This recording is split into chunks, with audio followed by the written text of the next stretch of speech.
Pack are starting to get mobile, no direction yet, they're still just greeting.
Breath.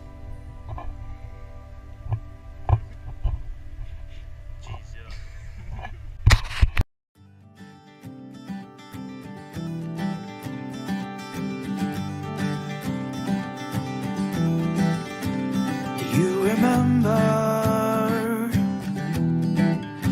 those long summers? We played water fights, stayed up at night and dreamed of ways through the world. I still remember the first time I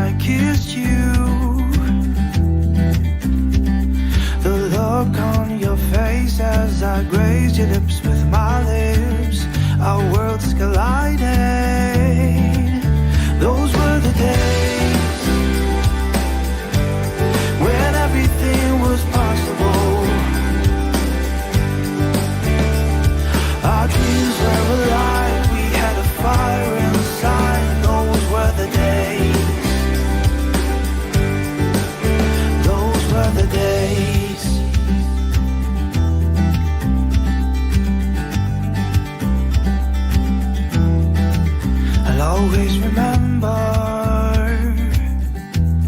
that cold night you told me we're not two, but we're gonna be three. In 8 months we'll be a family. Those were the days when everything was possible. Our dreams were alive, we had a fire inside. Those were the days.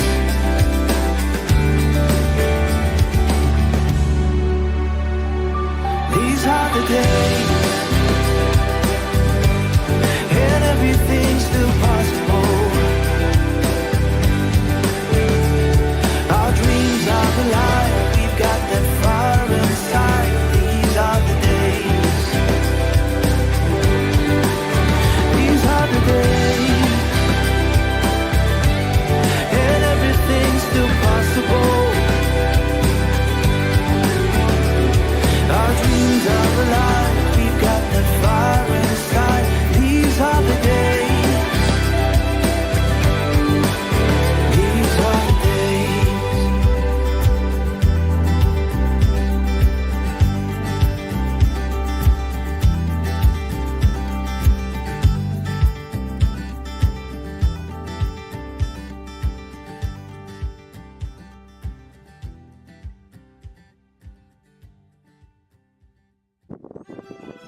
summer, we were the tide, the clearest of azure, bright as your eyes, golden skin sundress, you were the skies, and I see the color I've known all my life. We are timeless, we are timeless. Waves washing over the sand on my feet. Time is an ocean and I'm lost at sea. Tomorrow won't find us, but I still believe. Searching for you is looking for me.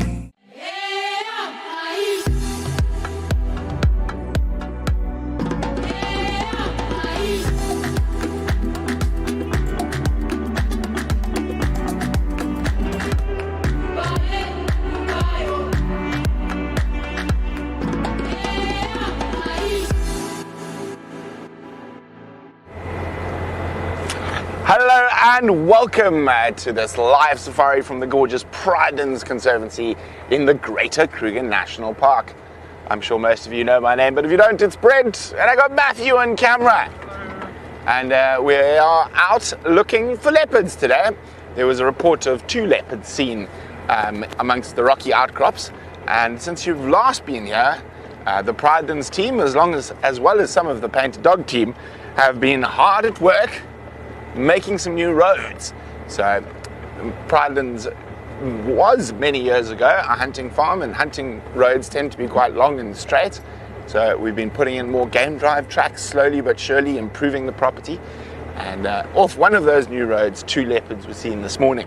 Now I'm hoping it's Pixie Pan and possibly one of the sub-adults. But strangely enough, a year ago today, I was sitting with Pixie Pan on a diker kill in a tree. So Facebook told me. Hello Solly, hello Janet, Chef Lady, Sinak, Jeffrey, Vicky, Mary, Cookie, Z, Vicky, Barbara. Great to have you all with us. So this is one of the new roads we're going to be taking right this very second, which meanders along the northern side of the Western Rocky Ridge.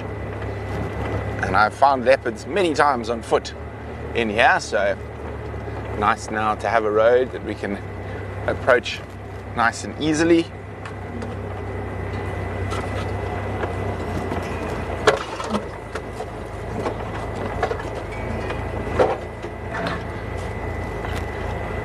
Hello Becky, hello James, hello Rosalind, Marina, Mary, Baxter, Annie. Great to have you all with us. Okay, so I'm going to take my eyes away from the screen for a second to just scan this little rocky outcrop carefully. Now, it's been bitterly cold today for us in the Lowveld. I've even got long pants and thermals on, and of course, as soon as I put thermals on, the sun decides to come out, but so be it. They were seen on the sort of far western side of the ridge, but moving east. So we've started on the far eastern side, and we're going to slowly meander our way to the west, checking very carefully. As I said, it's been bitterly cold, so there's a good chance that we might spot a kitty sunning itself on the rocky outcrops.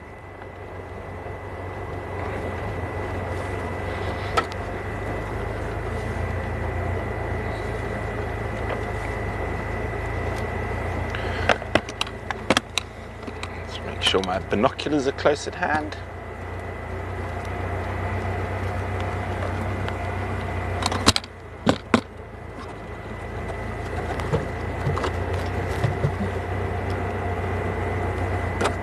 Check carefully on all these little spots. Lovely area.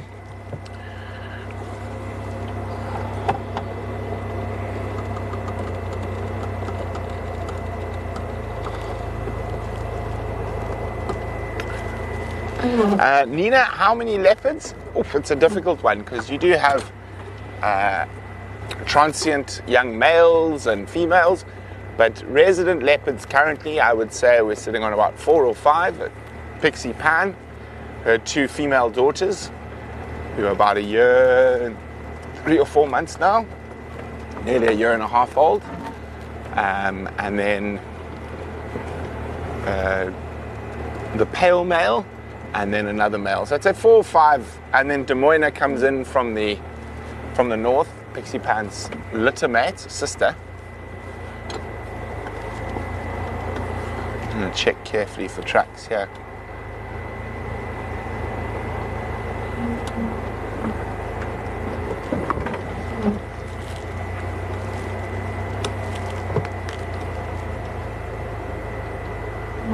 Oh, Matthew. Oh, you're lucky, Matthew. They flew. Little petilias.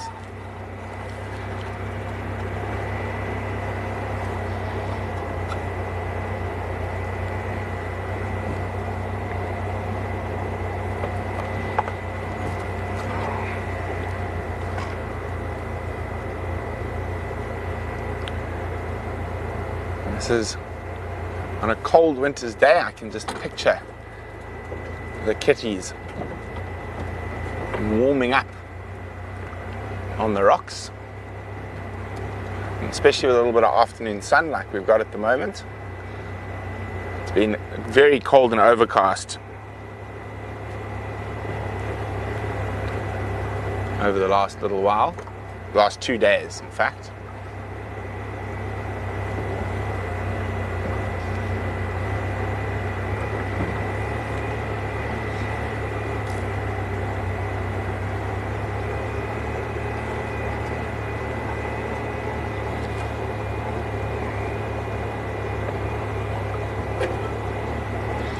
Now, of course, there's always a good chance that we might spot some klipspringers as well on this route, these new roads.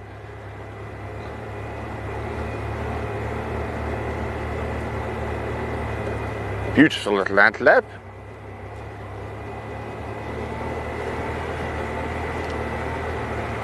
But it's just so nice to be out in the bush, and especially with a little bit of sunshine and warmth,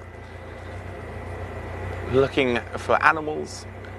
And as always, it will always be great to see leopards, but we're just happy to have you out here in the bush, and I look forward to your questions, if you have any.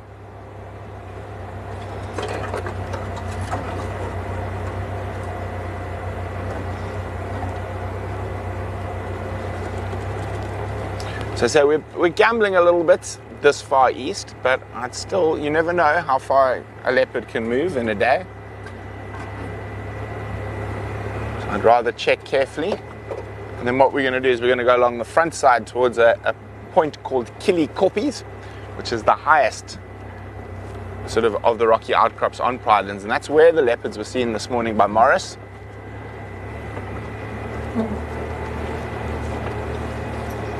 We'll go around the front first.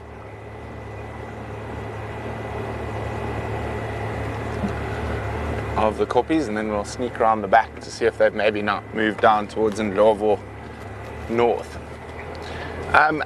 Yes, most definitely Sinak, leopards would hunt klipspringers in rocky areas in parts of South Africa. Klipspringer does make up quite a lot of a leopard's diet. The Soutpansbach and areas like that. What other things eat klipspringers? Well, whatever can catch them. Obviously, living up in the rocks gives them a little bit of an advantage to stay away from certain predators such as hyenas and wild dogs. But I know klipspringers are predated on by martial eagles, pythons, and of course any predator is an opportunist, would take the opportunity if they caught a klipspringer off guard.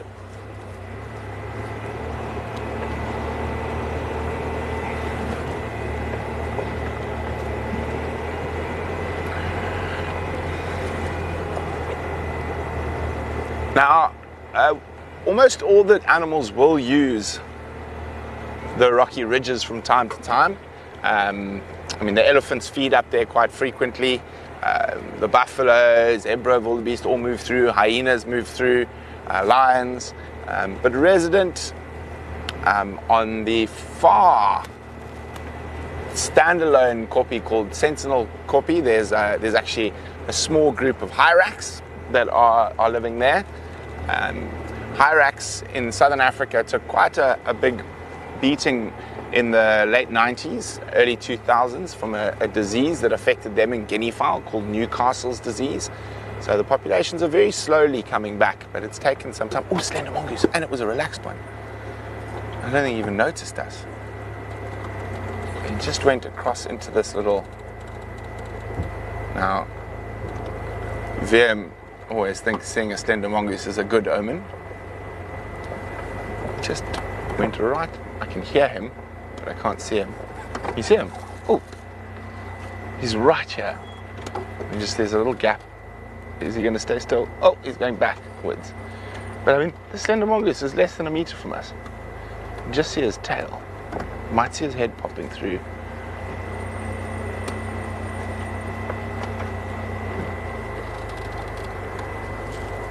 Hello, Slender.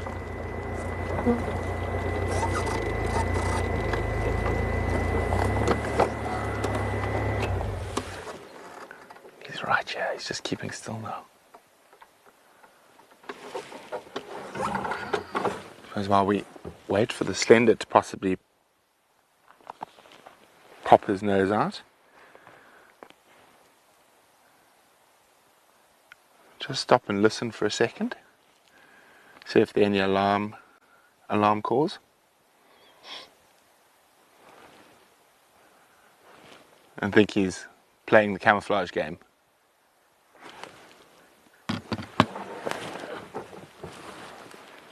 I didn't see him dash out.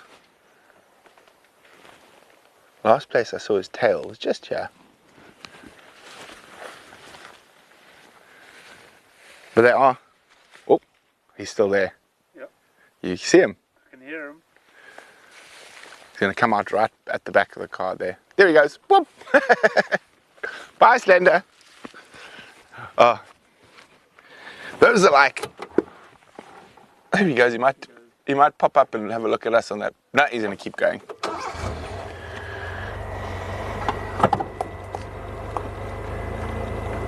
Slender mongoose are actually quite common. We do see them a lot. It's very difficult to get them on camera. They're quite quick. Fortunately for us, our hyrax don't scream. So that's we've got rock hyraxes here, and tree hyraxes are the screamers. And yes, they used to keep me up in the Mara quite often.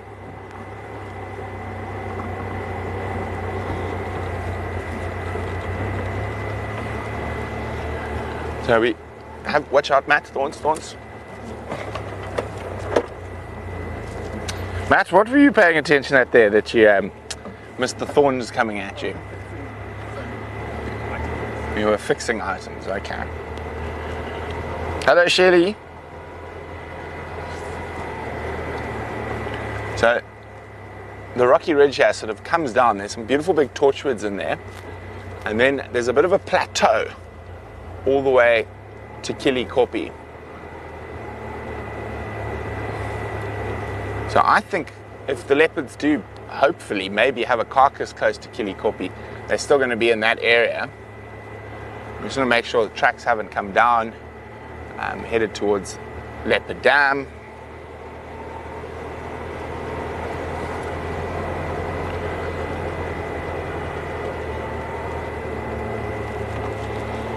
There we go.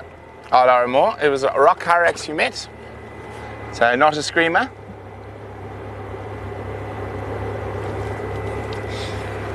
It's banded mongooses that preen warthogs, and only in very certain circumstances in certain areas. It's not actually that common.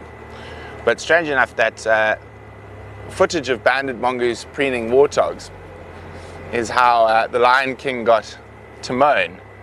Except obviously they very, very much so got the species wrong. Not a meerkat that preens warthogs, but banded mongoose.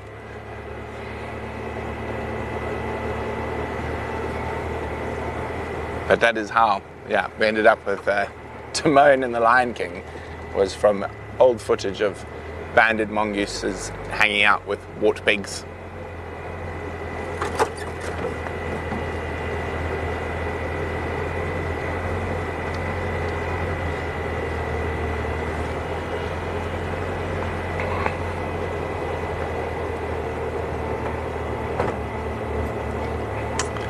Z, I will definitely. We have very few wild pears here. If we head a little bit further to the south, closer to the Drakensberg and to the northwest, then there's huge amounts. And I did see some dombeas starting to flower up in the Blighter Canyon last time I was up there a few weeks ago, or on my way up to Leidenberg. But yeah, I will definitely keep a lookout.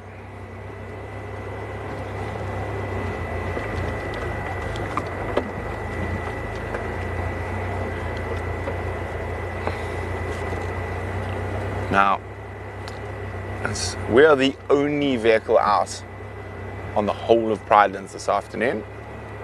So we're going to be going very, very slowly, making sure we don't miss anything. And quite often, I know a lot of people like to cover ground and get places when they're on safari and when they're guiding. For me, this is about the perfect speed. A second gear idle, you can go nice and slowly, you don't miss things. Also, your engine's running so quietly that you're going to hear alarm calls if they do happen, if a leopard's spotted by an impala or a kudu.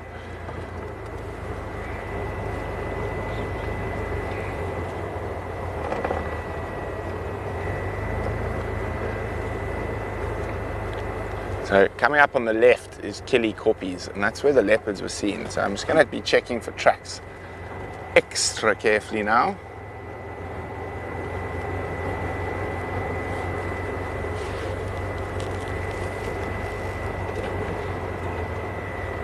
And if we get no luck in this area, let's see if we can find some ellies and maybe pop down to the new hyena den.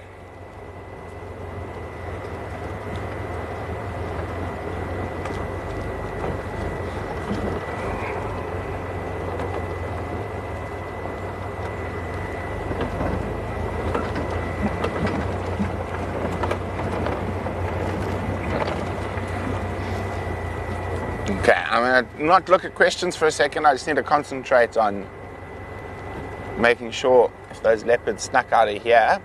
I don't think so. I think they would have stuck a bit further to the east, but the only way to be sure was to double check.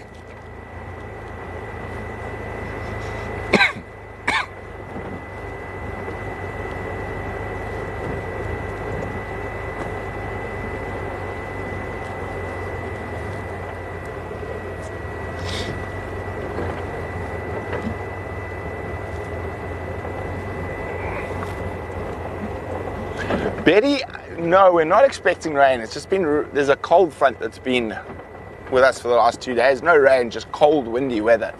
It's now moving off, thankfully.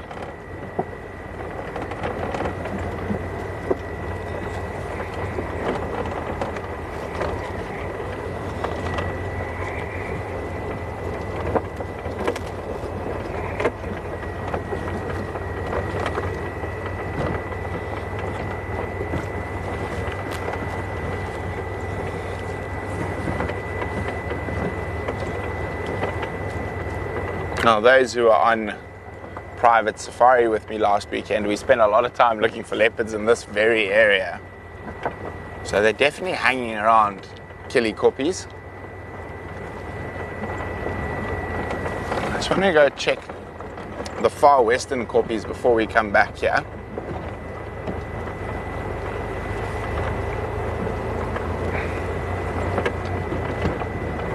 Make sure I haven't done a sneaky.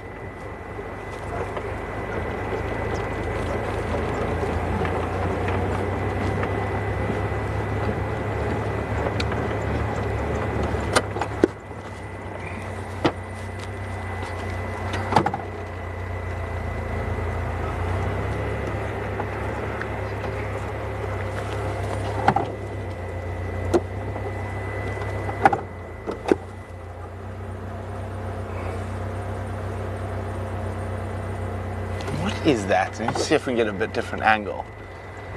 Probably just a branch that's fallen on the rock, but it did look like a bit of a carcass for a second. But I'm not too convinced.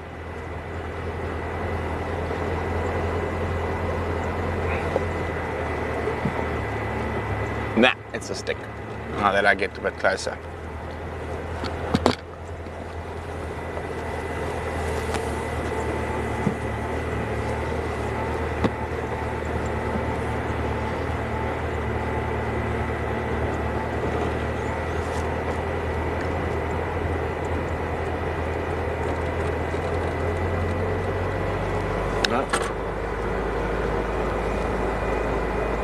No lazy lounging leopards on the far western kopje, so let's head back towards Kili kopje.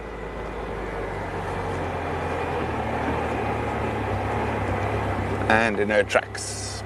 Okay.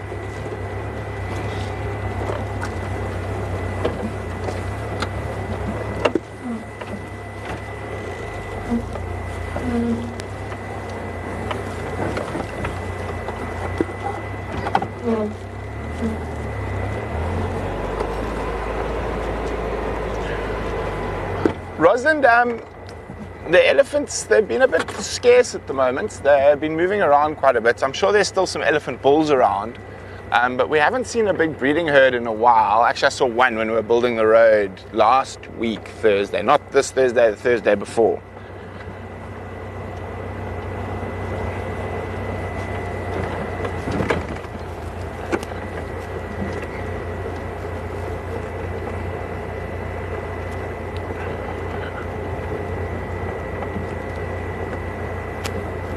I don't know about Tristan thinking an elephant behind was maybe an aardvark. Yes, I would love to see Susan again. I haven't seen her in a while, but the breeding herds have been further to the northeast at the moment. I think heading down to some of the riverine areas. Okay, so this is Kili kopje coming up. This is where the leopards were seen this morning, was up here.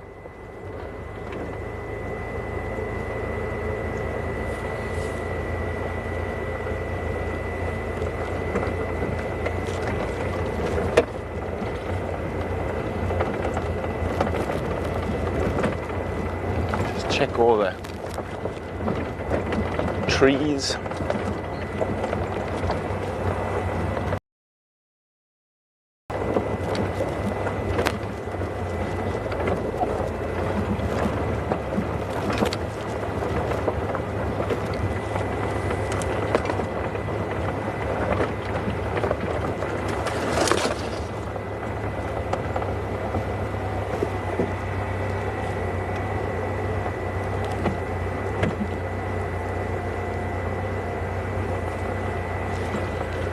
See if there are any tracks going down that way. It doesn't look like it.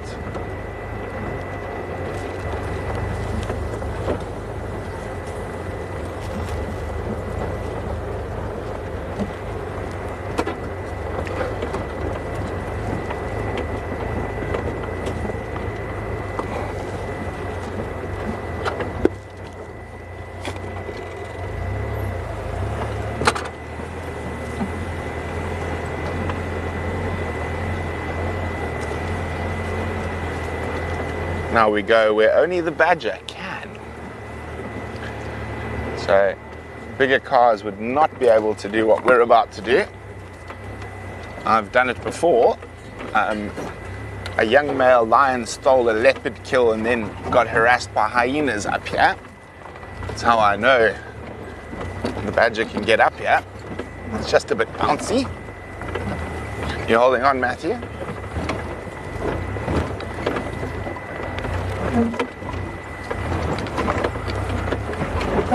Whoops. Oh, that's a big one.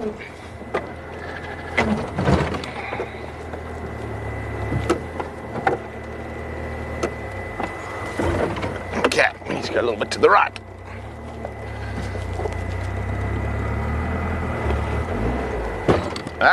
Still a little bit to the right.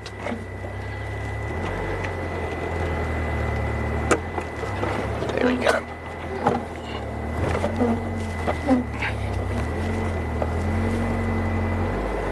Voila.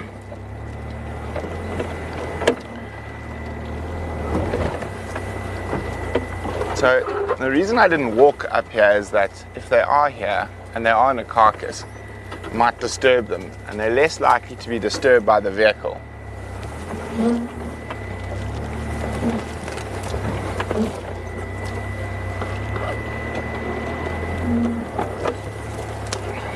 You're holding on, Matthew? To the camera. To the camera, good man.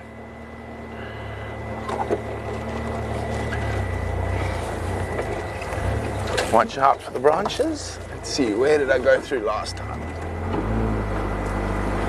Oh, thorns.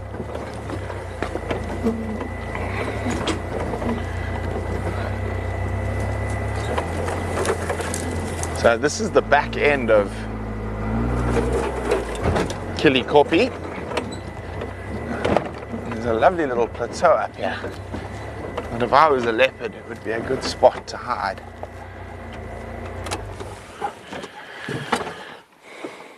So I'm just going to have a quick look. Where are my binoculars? Where are my binoculars? There are my binoculars.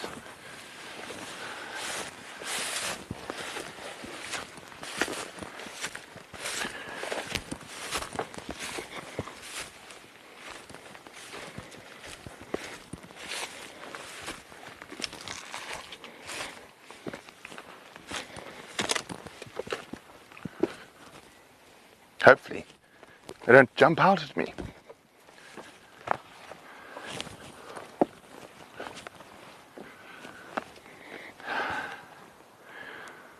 Now, it's unusual for a leopard to use rocks, not a tree, to store carcasses, but not impossible.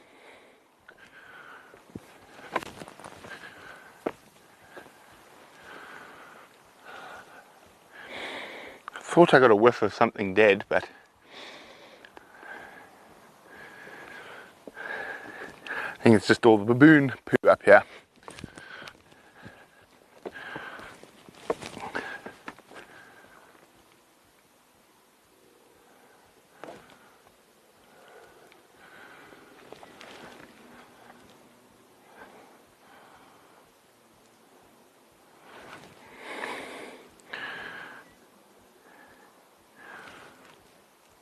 The main reason I wanted to come up here is to check from this high point. I can see a lot of the bigger trees that a leopard might put a carcass in. And at this time of the year, a lot of them don't have leaves, so it makes it a lot easier to spot.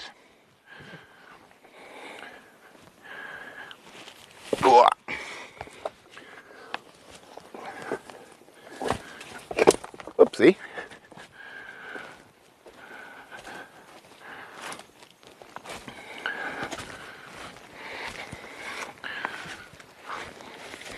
Alas, no luck just yet.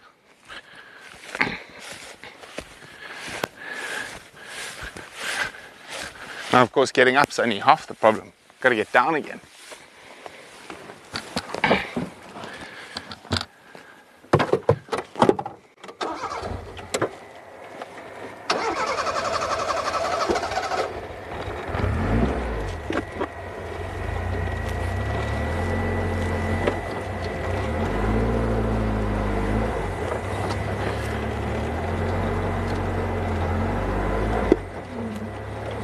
Okay.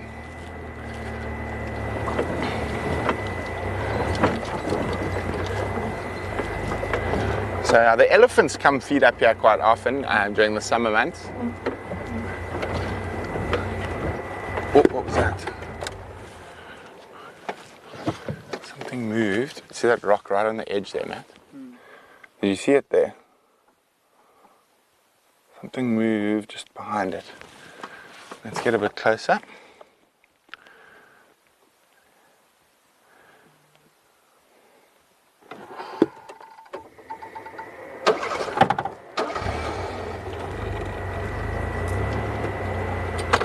See, the elephants have made my old route out of here a bit more tricky by pushing over the trees.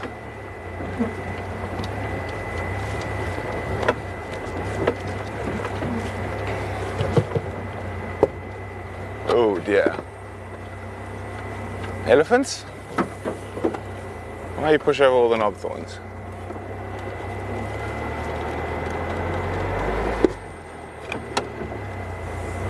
Let's see if we can sneak around if the rocks are they're gonna be too big there.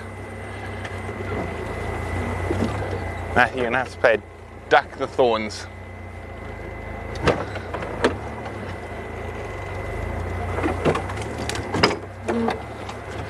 just going to have to try to sneak around this fallen.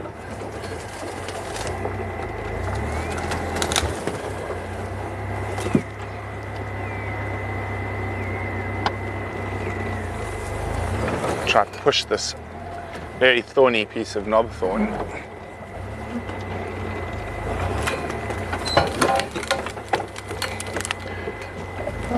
Without it slipping over the bonnet and hitting us in the face.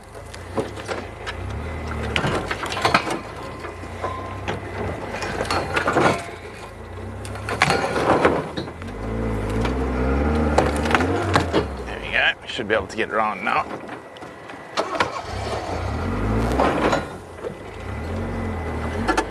Just make it through now. Little bit of space. Watch out, thorns, thorns, thorns. Oh, thorns and rocks, never a great combo.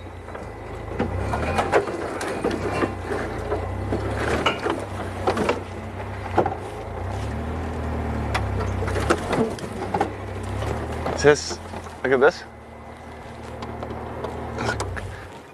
So there's not many insects around. And this glossy starling, as soon as we've started pushing branches and stuff like that, has come swooping down to try to see if we've disturbed any insects that it can feed on. Ah, aren't you clever? No insects. Sort of like bloop.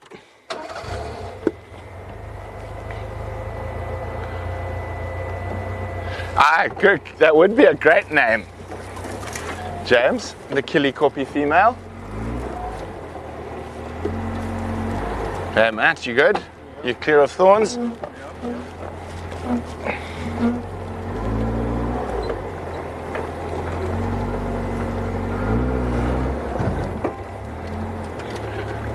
Here we go.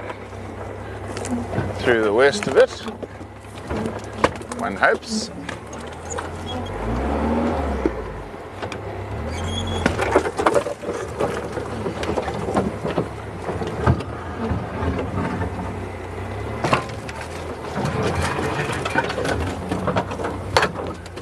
Try to find our way back to the road.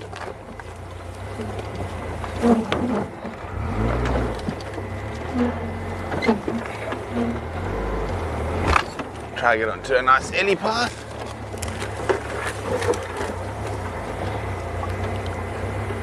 So indeed that was a pearl-spotted owlet calling. Around here somewhere, but it sounded like it flew off.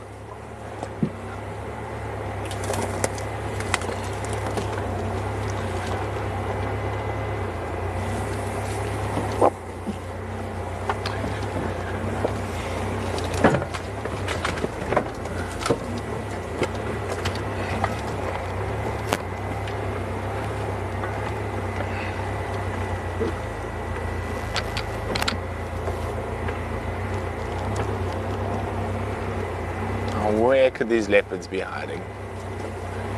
And so we'll do a check around the back.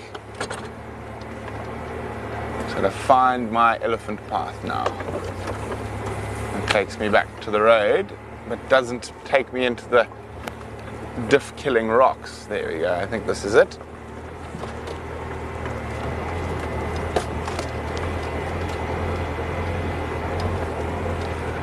Sneaks between the car-killing rocks.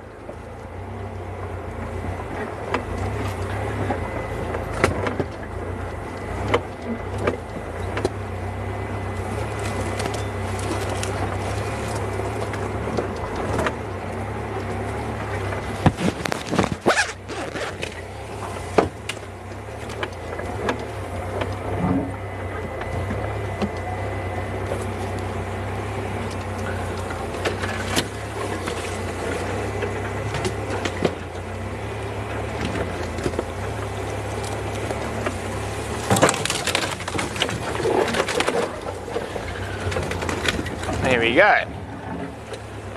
We survived.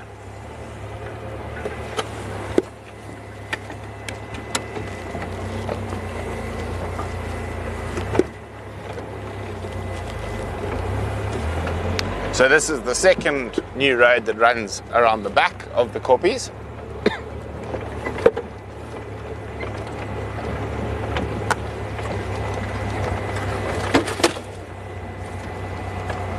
What have I done with my water bottle?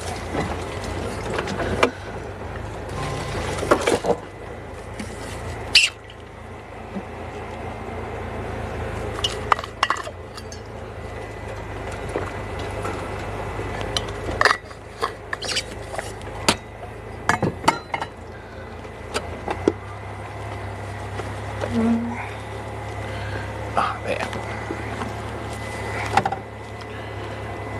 So if there's any update on the sightings group while we were... Nope.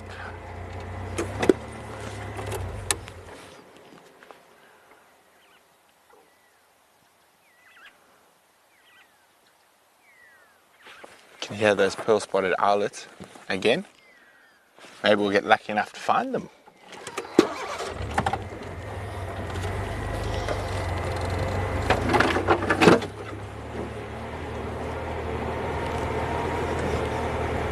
So if they were coming straight east from the Koppie, we might find their tracks around here.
Vicky, you can thank our pack members. So our pack members, they sponsor the safari and make it available for everyone.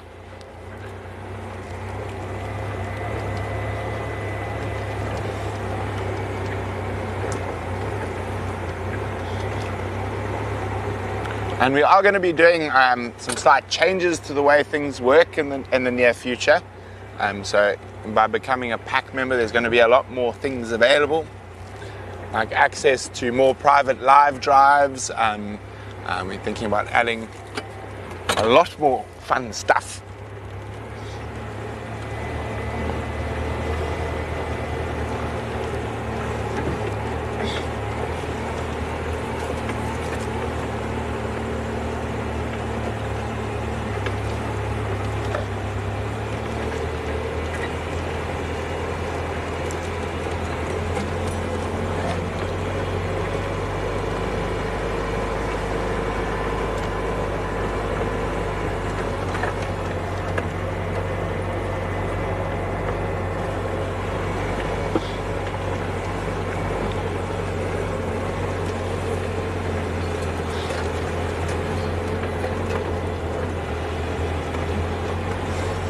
So there are those lovely big torchwoods we saw from the other side coming up on the left. So we've done a loop around this block.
Well, no sign of the leopards coming through.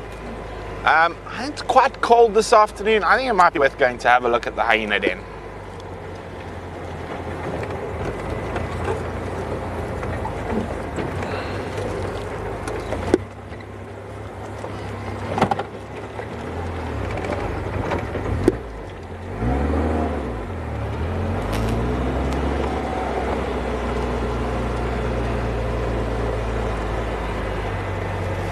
Yes, Vicky, a pack member is the same as being a patron. We are just sort of busy, almost not quite rebranding it, but we are slowly but surely developing ways where we are trying to internalize it rather than having an outside organization take a relatively large percentage for providing a platform for it. So we're basically going to be moving towards what we call pack members, which is exactly the same as patrons. From your side, there's very little difference to how it works, and from our side, we will just be managing our own platform rather than using an existing platform that takes a percentage of that money for providing the platform.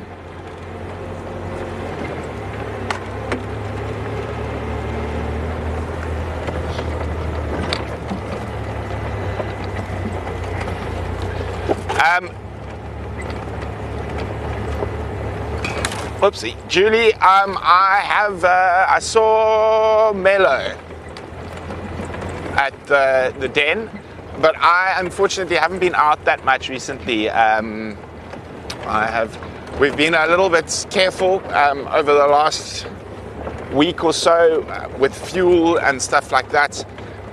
We're just not sure, although I got news today that it seems like we're not going to be affected in this area with fuel shortages and things like that. Obviously, it's been a very trying time for our country over the last few days, and lots of very, very sad things have happened, and we've just had to be quite conscious of planning ahead. So we actually haven't been sending vehicles out as regular as we normally do till we can be sure that we have access to fuel. We're just being very, very careful with our fuel stocks. We did manage to fill up all our jerry cans before the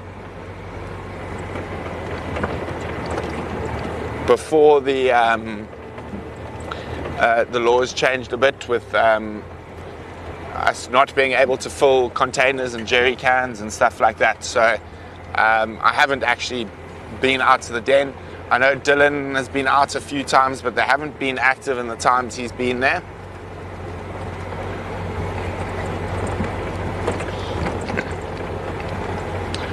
Theo, warthogs at the old den this morning. It seems like the platform is not ready yet. It's still in development. As soon as the new platform is ready, we'll let everyone know.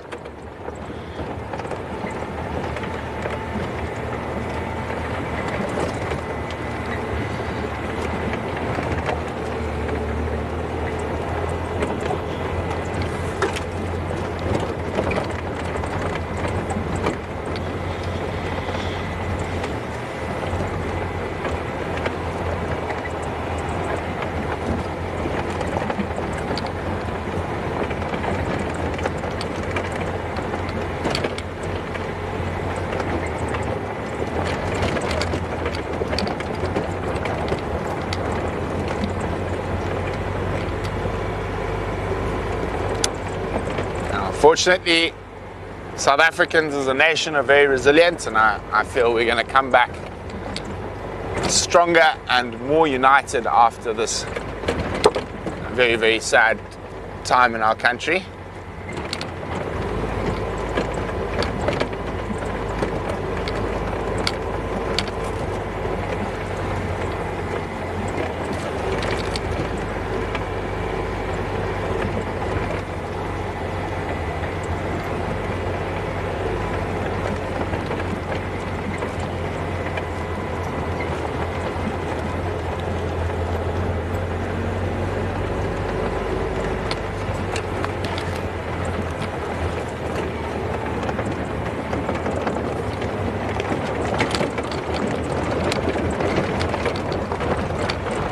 Okay, so let's go have a look at the ivory tree den.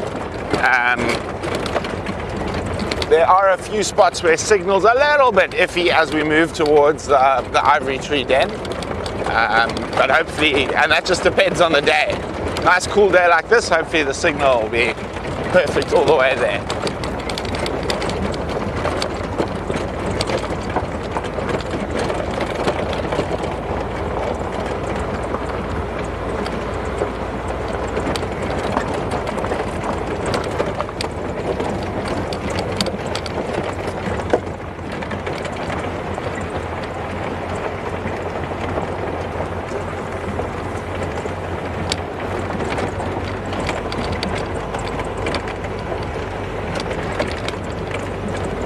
Okay.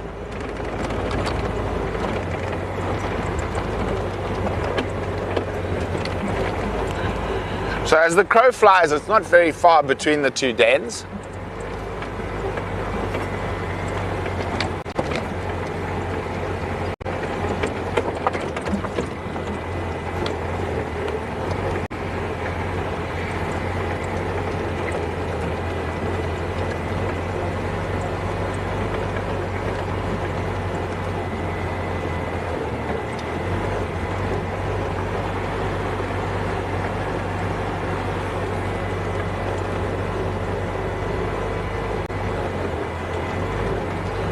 So the den with the cameras that are currently up, it's just through here. The Prinoides, that is the Prinoides den or purple pod den. So most of the trees that the den are under there are purple pod terminalias or terminalia Prinoides, or as we called as kids, smelly feet trees. The flowers do smell like smelly feet, so that's down that road, that den.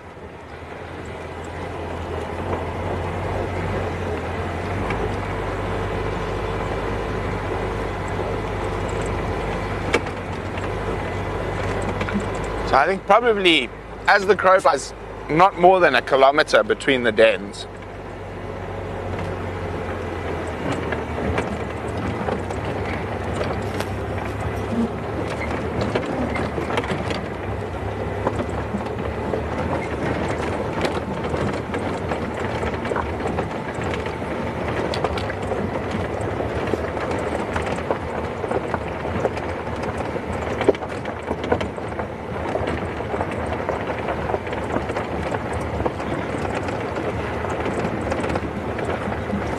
Okay.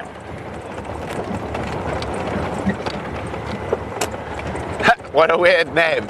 Yeah, so the common name is a purple pod terminalia. The scientific name, or purple pod cluster leaf actually, but the scientific name is Terminalia prinoides.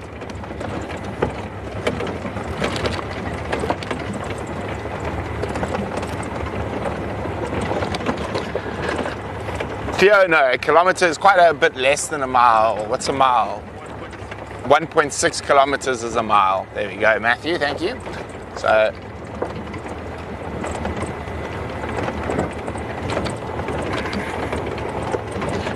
the pods are purple, not the flowers. The flowers are actually whitish.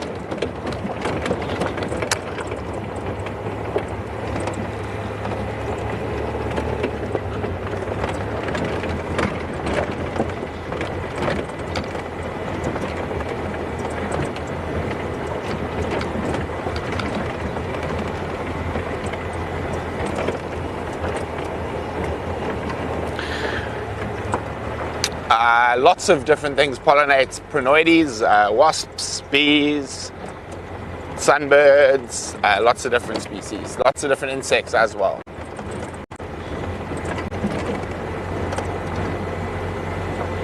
Now this road has been dragged during the day, so if we see a track on here, we know it's fresh, but no tracks yet. So this is the turn off to the ivory tree den.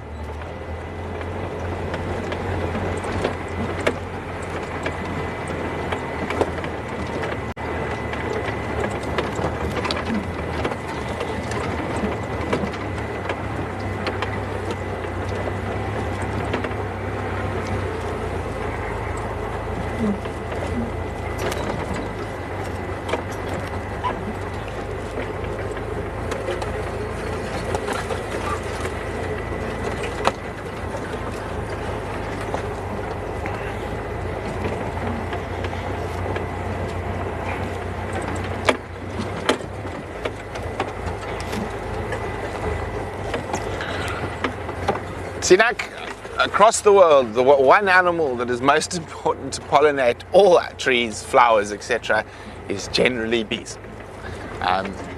If you had to average out what is the most important pollinator in the world, it would be bees on most things. I mean, you do have exceptions to the rule, like fruit bats and baobabs and fig wasps and fig trees, but overall, bees are generally the most important pollinator of most species.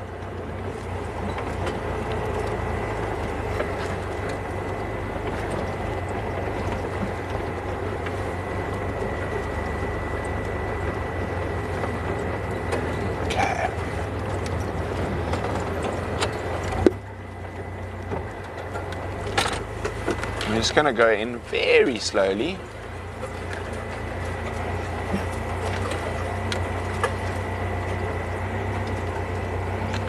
Vicky, it's called a brown ivory tree, is its proper name, or its scientific name. Well, if you're calling a scientific name, its proper name is Bechemia discolor. Beautiful big tree.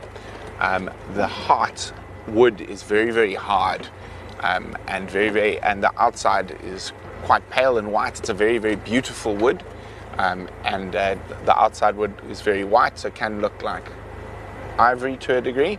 Very, very smooth grain as well. Tasty little fruits. Both the red and brown ivory have very tasty fruits, and a popular tree amongst birds and monkeys and things, but not very popular amongst things like elephants. So there's the brown ivory, and you can see it's still got some green. I'm going to have a look now if anyone is at home. So it's quite a big den in comparison to the Prinoides den. Is that a hyena? There is a hyena. There's at least one hyena on the other side. See it, Matt? Watching. Let me just wait a little bit.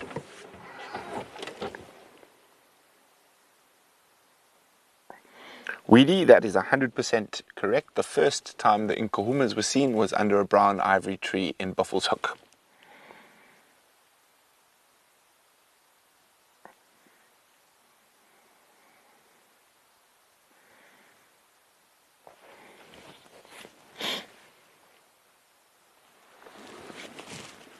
Okay, that seems to be, I'm just making sure it's not one of the skittish members of the clan before we go closer. And that's one of the reasons I drive in very slowly.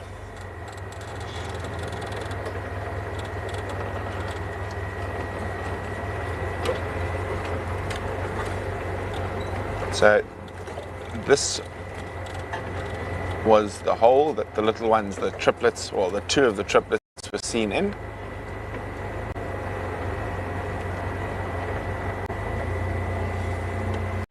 That hole there, but it doesn't look like anyone's there at the moment.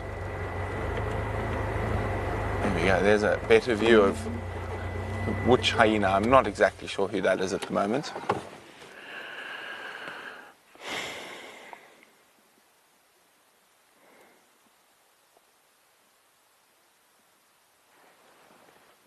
I'm just going to wait a little bit. As I said, sometimes going slowly and being more patient is good for the animals and good for the sightings.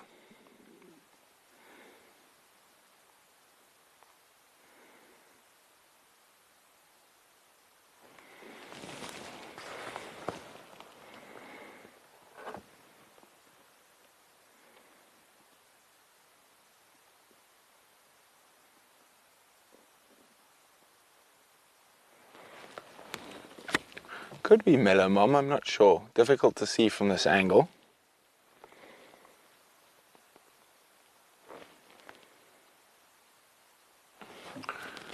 Seems relaxed enough. We'll try go a little bit closer now.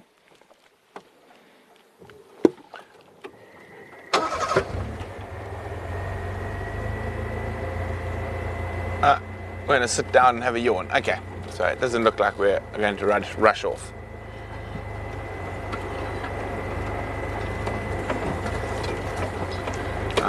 As I say, it's quite a difficult den.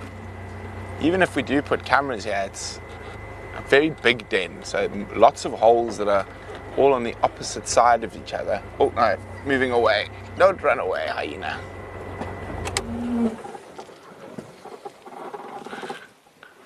There we go. Okay, let's just wait. Looked like she was going to sit down.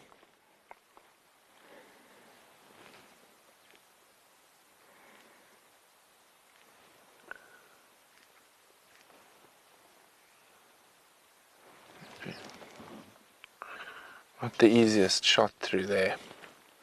I just don't want to move while she's a bit unrelaxed.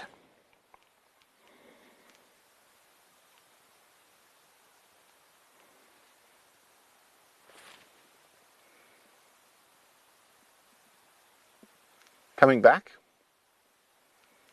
Not going to lie down in the long grass. Oh dear. That's not going to make ID very easily.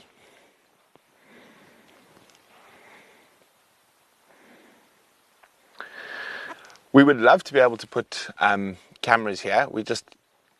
Firstly, there's a massive shortage of cameras due to the global chip shortage from Corona. Secondly, we're not getting anything in from Durban at the moment. And also, it's very expensive to set up one of these rigs. And this particular den is quite difficult just from how to place cameras, where to place cameras, and we're not quite sure how we would do it if we did do it. But if we find a way to get everything working here, and a place to put the solar panels, you got to remember that it needs solar panels, a whole bunch of batteries, cables. It's quite a big job setting up these live cameras away from like safari lodges and stuff where there's mains power.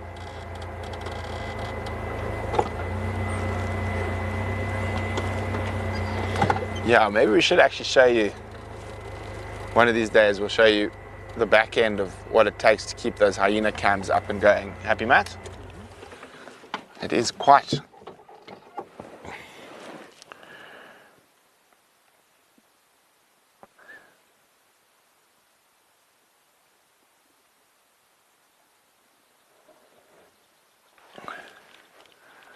I'm not sure who that is. It's just, whoever it is just ears at the moment in the grass.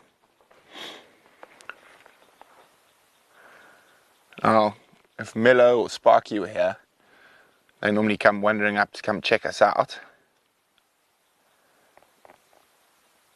I'd be very happy if it is Siseka and she's starting to get a little bit more relaxed around vehicles.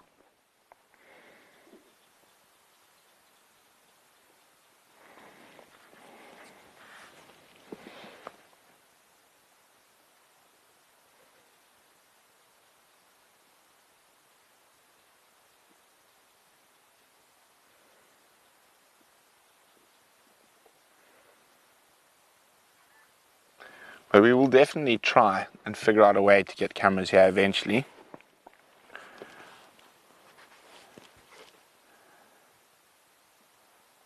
Exactly, never too late. We've got to be very careful how and where we put the equipment, that the hyenas can't get to it. Abdi Hamid, they probably moved the old den from the old den because in the last month there's been multiple lion visits and a female leopard hanging around there a lot. Probably the most common, most likely reasons. I just think there's been quite a lot of cat activity around there.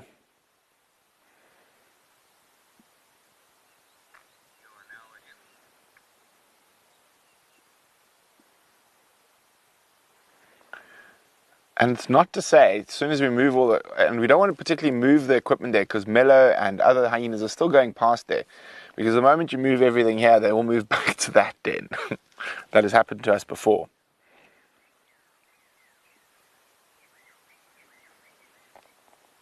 I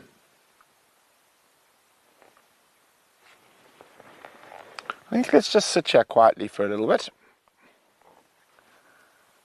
You never know, at this time of the day, another hyena might wander in. Or this one might get used to us and decide to come closer.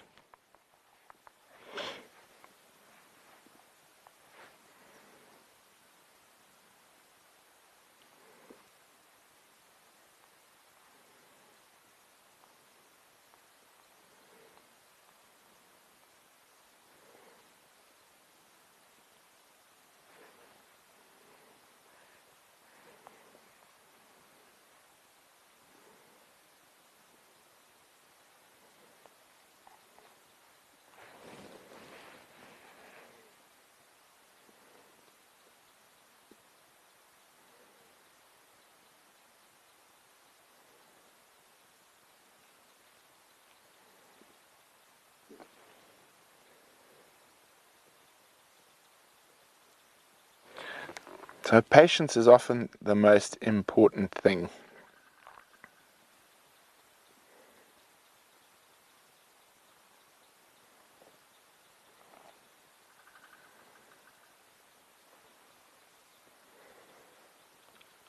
And even though we can't really see the hyena now, which is flopped completely down in the grass, you just see that, yeah, oh, there we go. Sitting here, talking, not moving around, will build trust with whichever individual this is.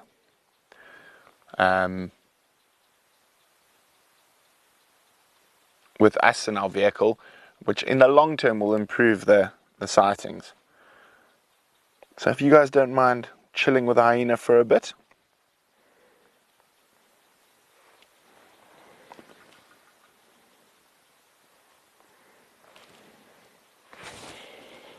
Cat, we've got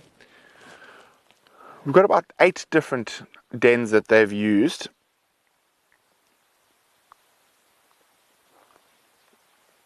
But in the last year, only 3 sites have been used, and most of them are just this den and then Prinoides den.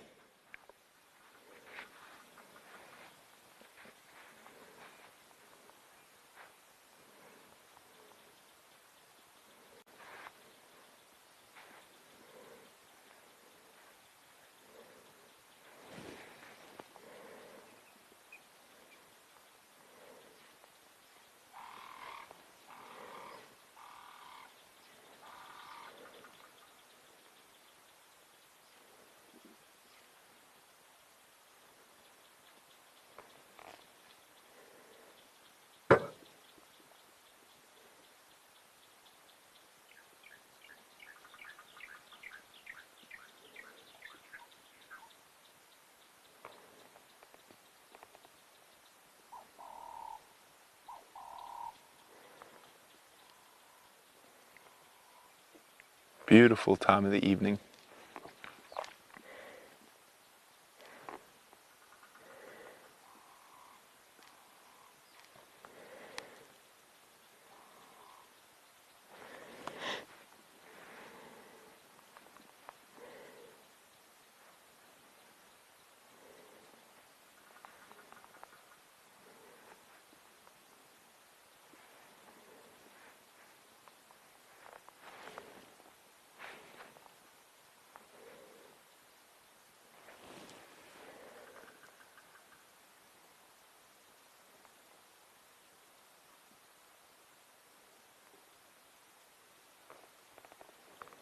Okay, well, I think we've done our habituation job for now.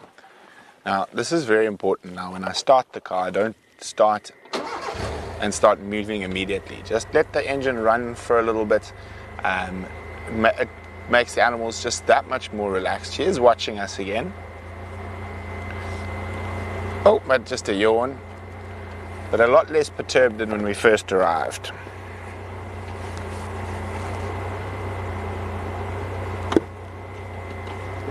Yeah, there we go. See, leave the engine running for a little bit. Head's gone down. If we had started moving immediately, there would have been a chance that they might move away. You can see why this den is so complicated. So there's those holes on that side, then another section of burrows on this side. So to get cameras that can cover it is very difficult.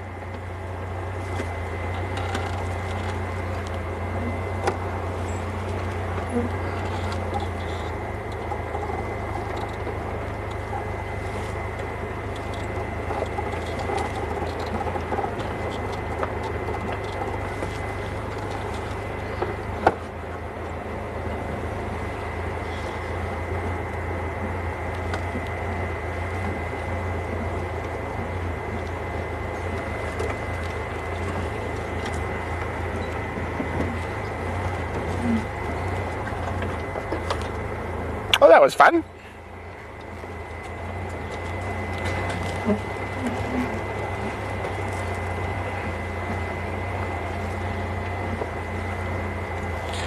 Jamie, that would be wonderful, except we're not allowed. It's banned in South Africa again, all alcohol sales. So you cannot have a castle light while habituating hyenas currently.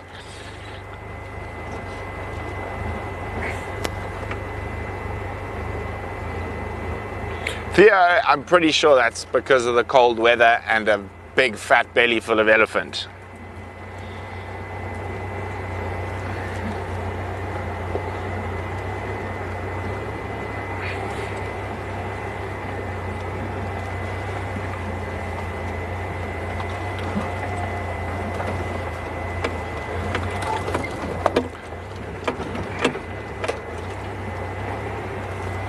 So what I think we'll do is we'll take a little bumble down towards HQ. The water hole there. Maybe we'll get lucky with something coming to drink at this time of the day.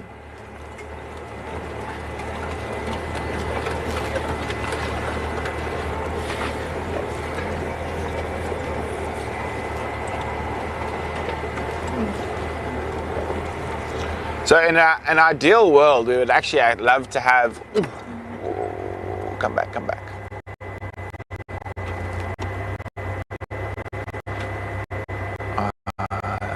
No, too much in the thicket.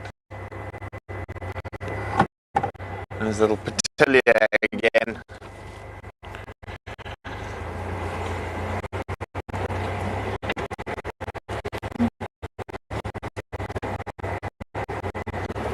So, thanks so much, Julia. In an ideal world, we would like to have actually all the days rigged up. As they move, we just, what happens? Let me just move quickly.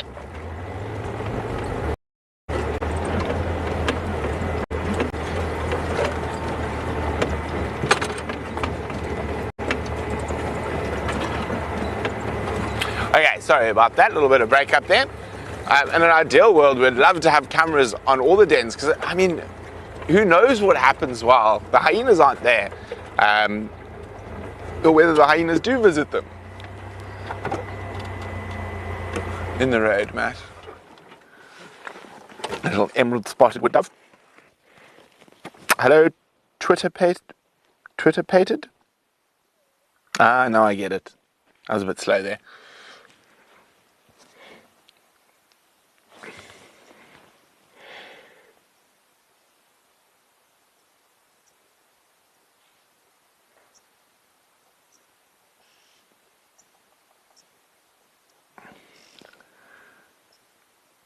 Maybe one of my favourite little birds, Shavambalan, the emerald spotted wood dove.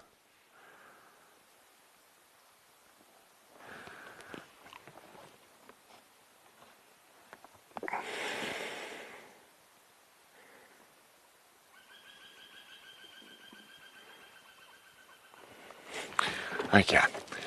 Kat, availability of equipment and availability of finances. So we haven't actually budgeted for another camera setup and stuff. VM will tell me at the moment stuff is just difficult to get, and it's gone up in price from the beginning of the year due to COVID and whatnot.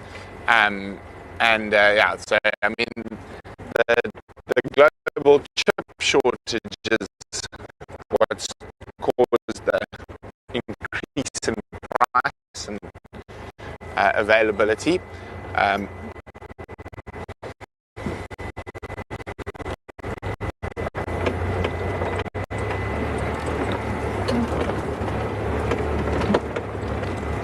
Yeah.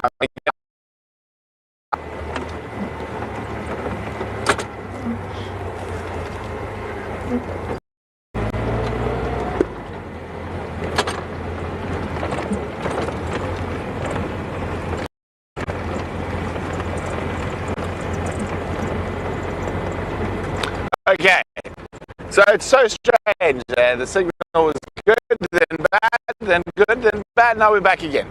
Okay, we're heading down Battalier Road towards HQ. To the water hole down there. There were some monkeys alarming.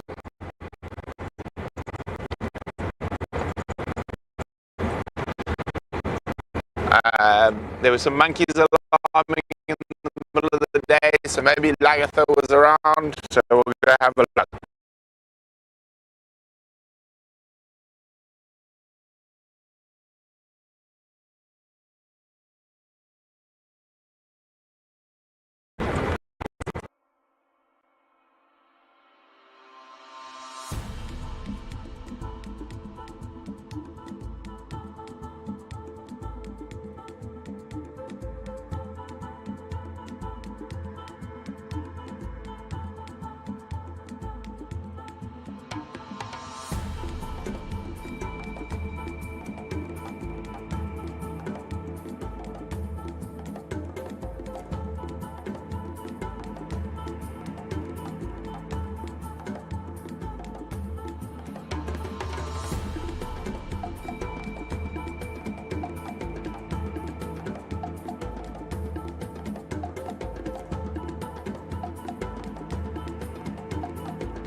Well, sorry about that. Seems like there's some gremlins living in that little valley, but we're back. And I did mention that there was a small chance of seeing hyrax at Sentinel Kopi, which is a standalone Kopi, which is where we are now before we head down towards HQ. I think Sinak was wanting to see hyrax.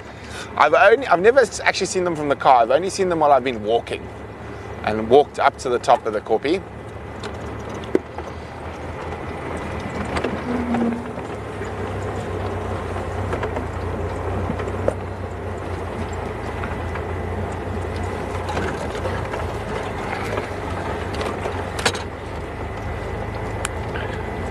I do love the emerald spotted wood dove's call as well, see?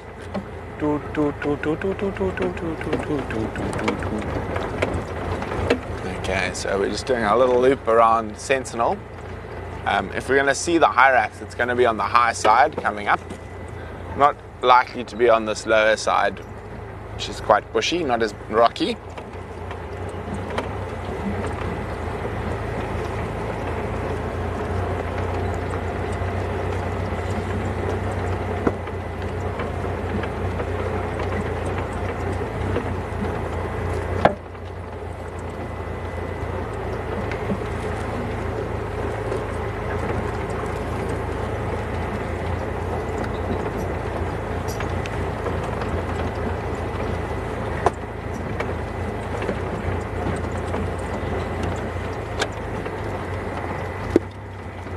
They're most likely going to be on the opposite side of the hill at this time of the day because of the sun.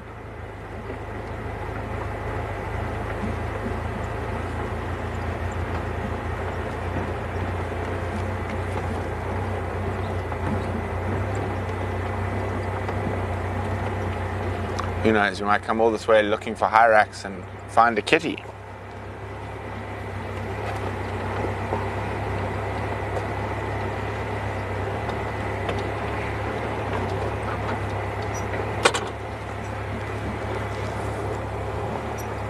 Likely to be, if they are anywhere in the morning, they're going to be on this side, and in the evening they're going to be on the other side, which we're going to go around to now, sun basking.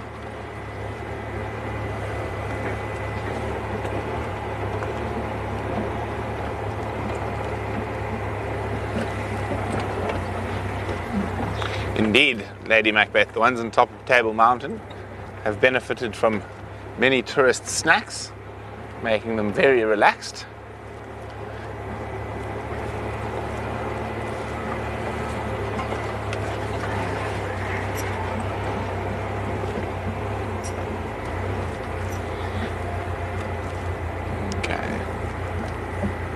We find one. They love sun basking, so it's one of their all-time favorite things to do is just lie and bask in the sun, particularly after a cold day like today. There's a good chance we might find them basking. The problem is that their main area is right at the top of the Kopi.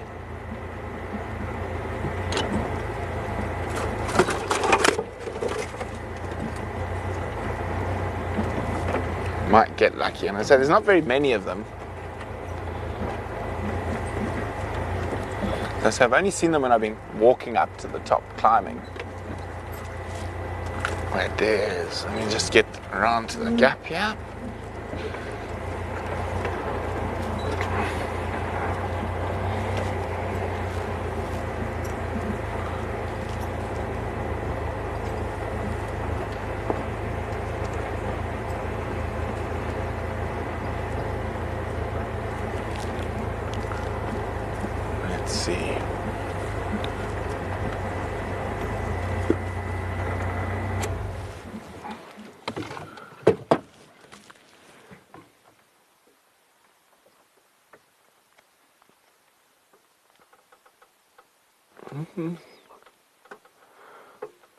I'm not spotting any currently.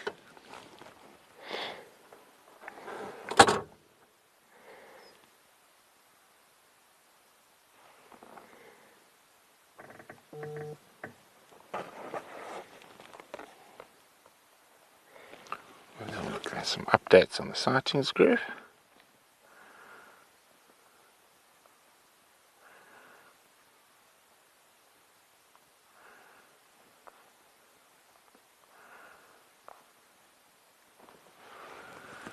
No updates on the sightings group, and no hiding hyraxes.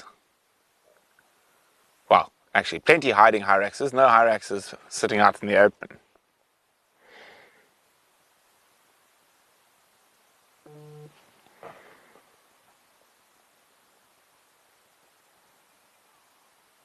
Okay, let's head down towards the water hole.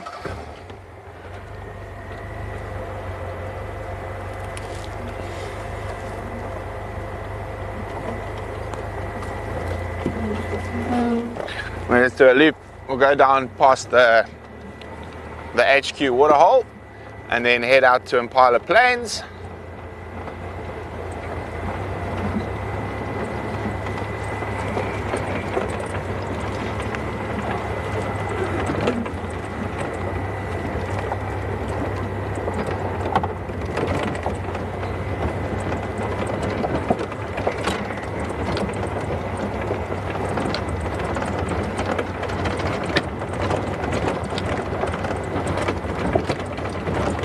See, there's some big animal paths going up and down towards the waterhole here. No elephants, no. So, for once, and I'm sure that will change in a day or two, but it's not often we don't see an elephant on drive while on Pridelands.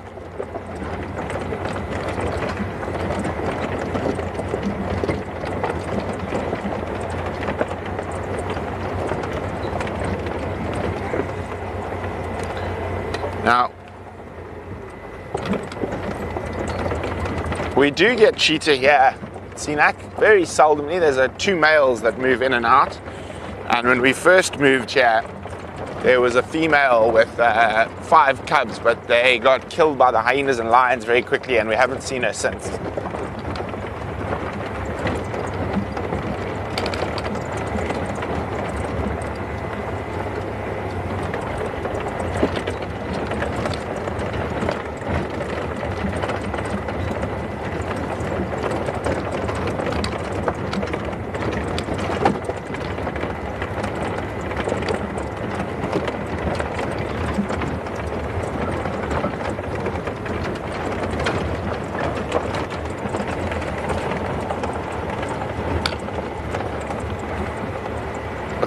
What's that? Moving through there, Matthew. I think it was a duiker. Have a look now.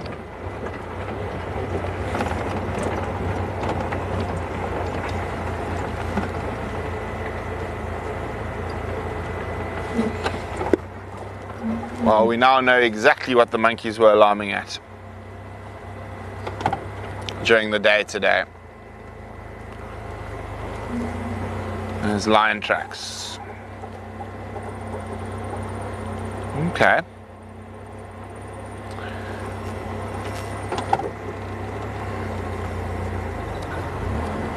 Coming in, well, let's just do a little loop here.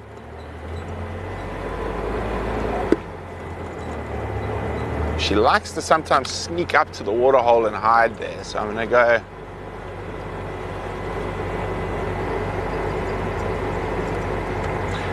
Senac Grey and Common Duiker are the exact same thing.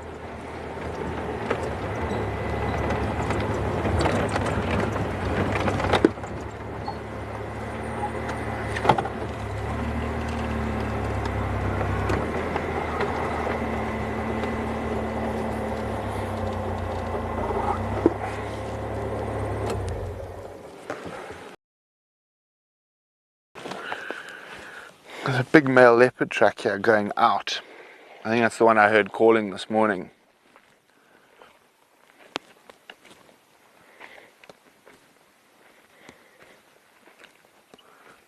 And lion tracks coming in and out. Matt, come have a look here. Let's show everyone here.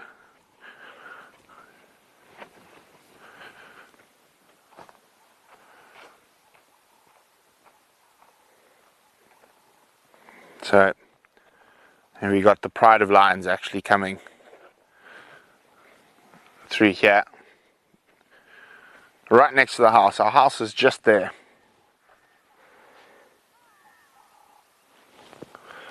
We're right on our northern boundary.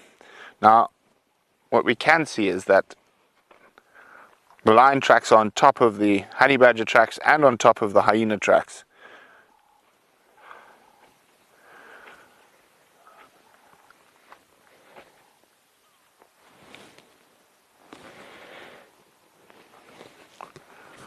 Just going to have a quick look. Oh no. Oh dear.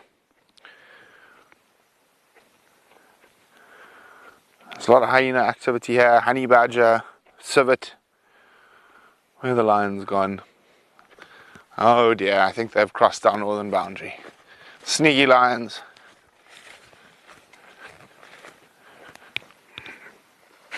There we go.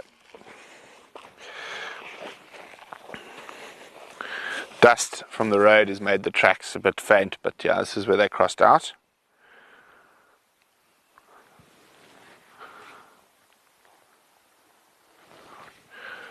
Another one crossed here.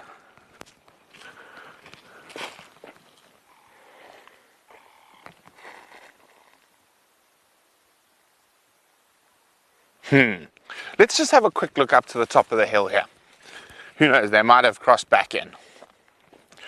So that's the tracks of the Ngati Pride. So this just looks like the lionesses. And there are, how many lionesses again? 8. But this doesn't look like all of them. 8 lionesses and 16 cubs in this pride. It's a big pride of lions.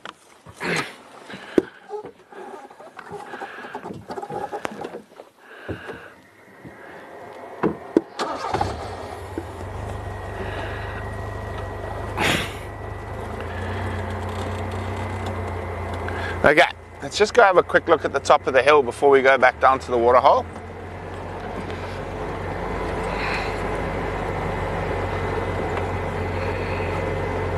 What I'm hoping is they maybe come back around, they spotted something to hunt.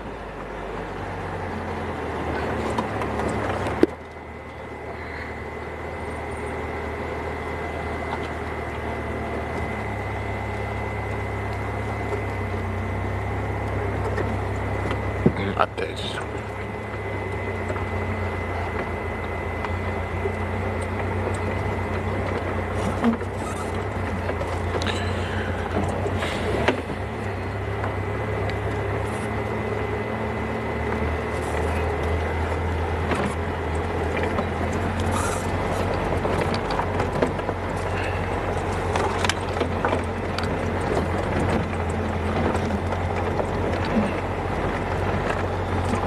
Z, we even have red duiker not far from here up on the mountain at Mariepskop. Let's see, I was hoping they might sneak back onto the road here, but it doesn't look like it. So we'll just go to the top of the hill. I think they would have gone down the valley.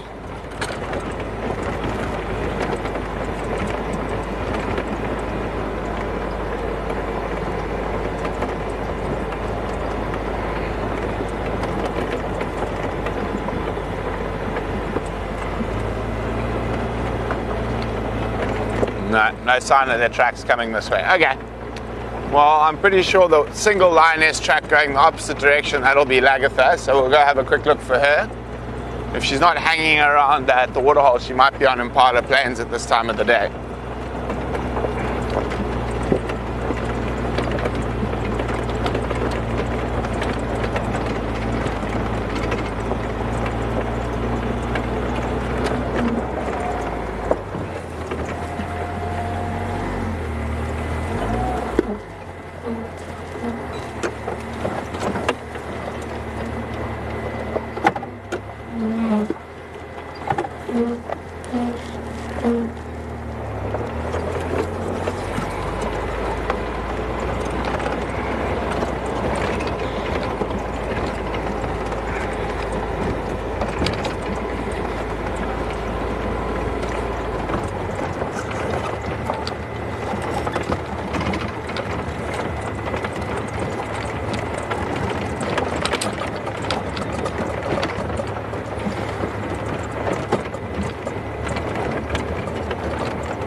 there's that little duiker.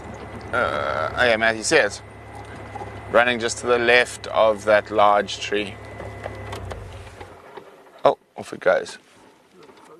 Yeah, disappearing grey duiker. Running. Squirrels alarming.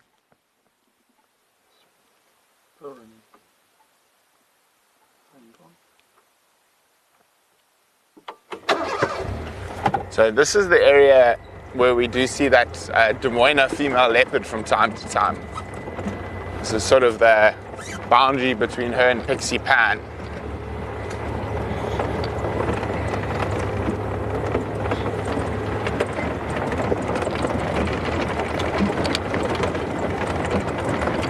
So Pixie Pan goes into the neighboring property to the west, and then this side seems to be Des Moines, with our house as sort of the boundary. So Pixie Pan's on the back side of our house, and Des Moines comes in on the front side of our house.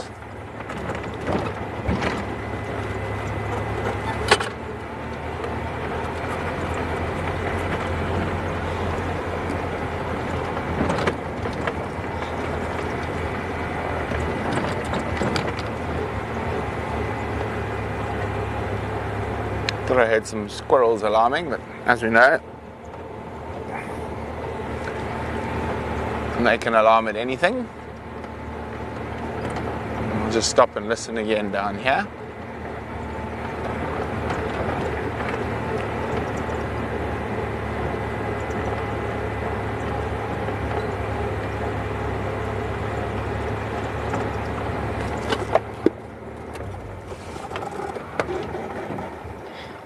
I think that squirrel actually saw the duiker running and had a panic.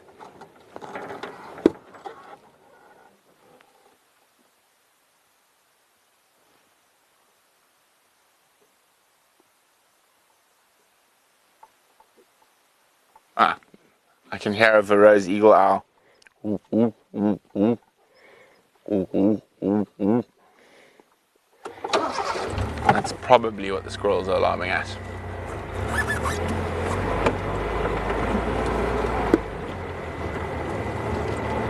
Okie dokes. Let's go check the waterhole.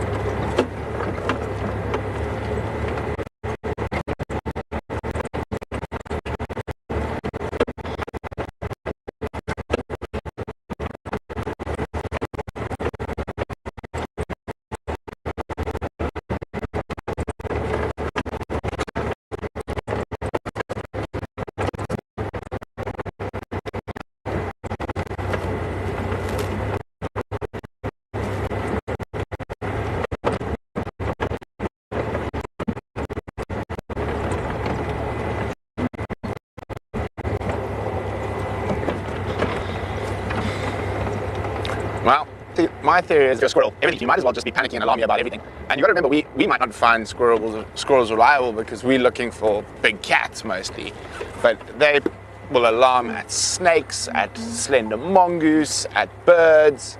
So I suppose for a squirrel, it pays to be pedantic.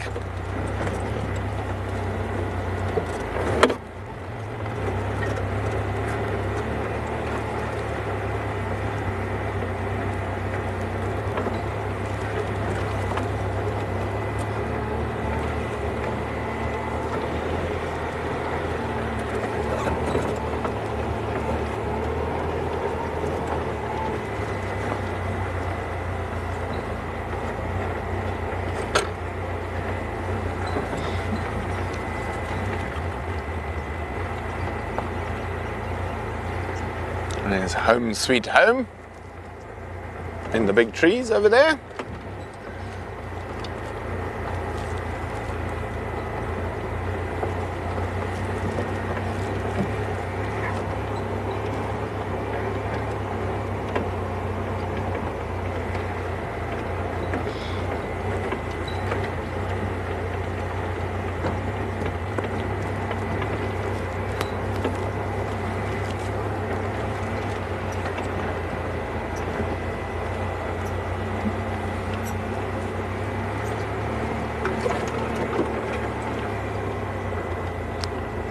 So what I think we're going to do is we're just going to have a quick look at Impala Plains, see if Lagatha didn't maybe go that way.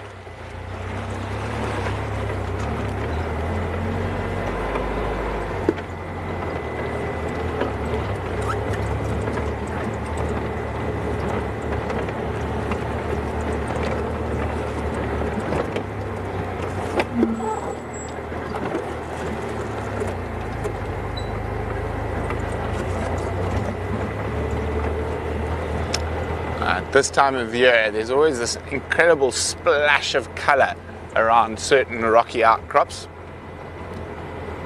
And that is, of course, one of our most beautiful wintering flowers. You get Matt into a spot. There we go. Back, eh? Or there you're happy. Here we go, an Impala lily.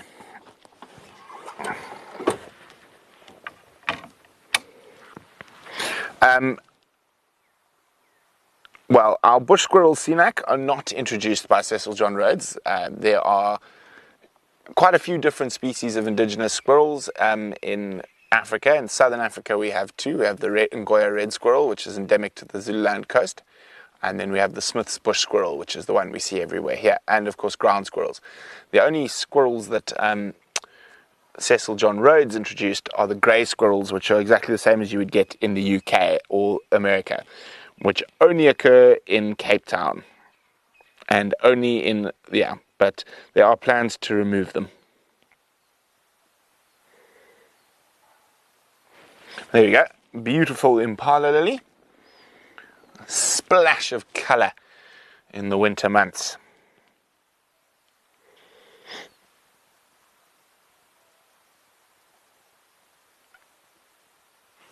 Okay, bye-bye Impala lily. So, only flower during the winter months.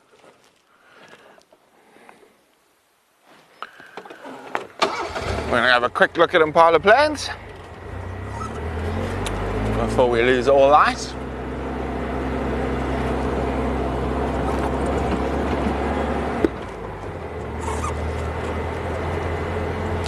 Lagatha not on her rock. We've had her on that rock a few times. No, not today.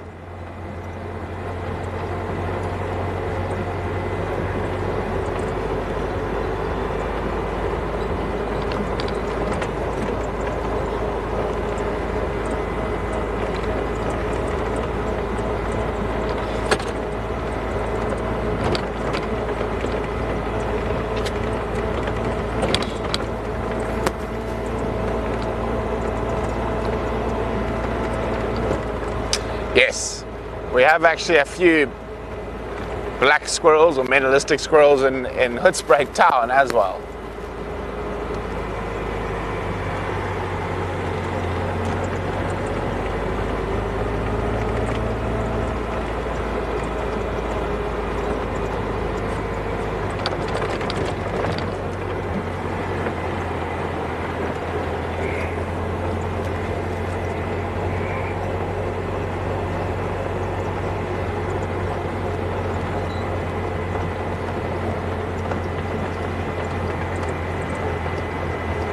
No leopards lapping up the last warmth from the rocks. No, we're actually quite far from where we started now. We're down on the eastern Rocky Ridge. We started on the western Rocky Ridge.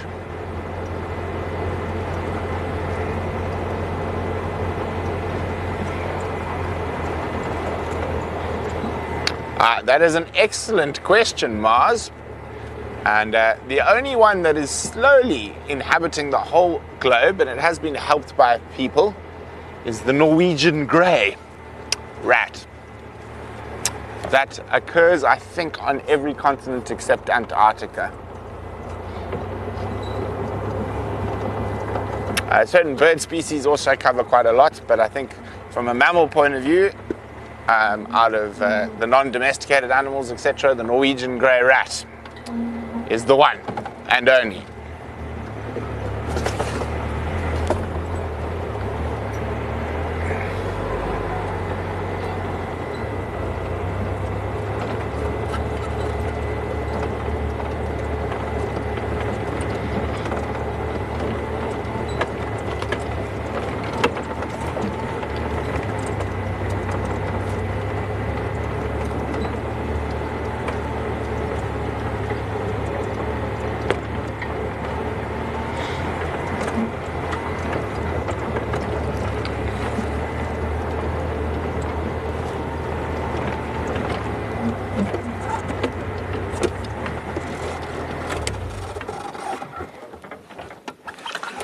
No sign of almost anything on Impala Plains, which is quite unusual.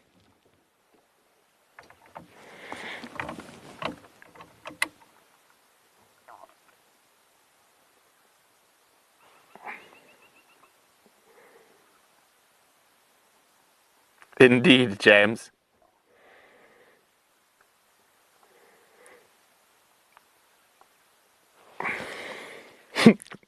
Suzanne, yes. Well, Mars, not the same species of fly inhabits the whole world. So it all depends on temperatures and stuff. Where there is every continent, where there are human beings, there are Norwegian grey rats. They travel on ships and all sorts.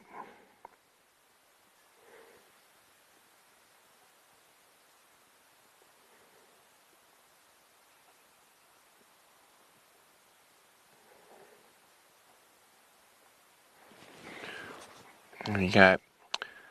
Not much happening out on the plains.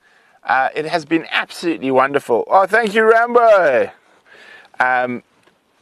Having you all. What's that? A hippo that turns into a